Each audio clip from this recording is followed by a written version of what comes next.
Victory Venkatesh family సినిమాలతో ఆకట్టుకునే senior hero. Pawan కళ్యాణ్తో గోపాల గోపాల సినిమాతో మంచి హిట్ కొట్టారు. దృశ్యం సినిమాతో మరోసారి తన విక్టరీ పేరును నిలబెట్టుకున్నారు. వెంకటేష్ కామెడీ టైమింగ్ అందరికీ తెలిసిందే. కామెడియన్లు అవసరం లేకుండానే వెంకటేష్ సొంతంగా కామెడీతో పొట్ట చెక్కులు చేయగలడు. అయితే తాజాగా మారుతి డైరెక్షన్లో చేస్తున్న బాపు బంగారం సినిమాలో యంగ్ టైగర్ ఎన్టీఆర్ను బాగా వాడుకుంటున్నాడట వెంకీ.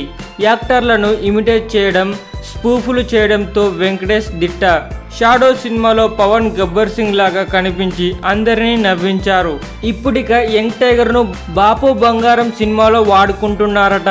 అయితే నాన్నకు ప్రేమతో సినిమాలో ఎన్టీఆర్ క్యారెక్టర్ను ఈ సినిమాలో కామెడీ కోసం వాడేసుకుంటున్నారట. మొత్తానికి కామెడీ టైంను బాగా నమ్మే వెంకటేష్ స్పూఫులు బాగా పండించగల డైరెక్టర్ మారుతీలు ఎన్టీఆర్ను బాగా వాడేసుకుంటున్నారని మాత్రం క్లియర్గా అర్థమవుతుంది. మరిన్ని మూవీ న్యూస్ కోసం రిమిస్ కింగ్ ఛానల్ని సబ్స్క్రైబ్ చేయండి. Thanks for watching.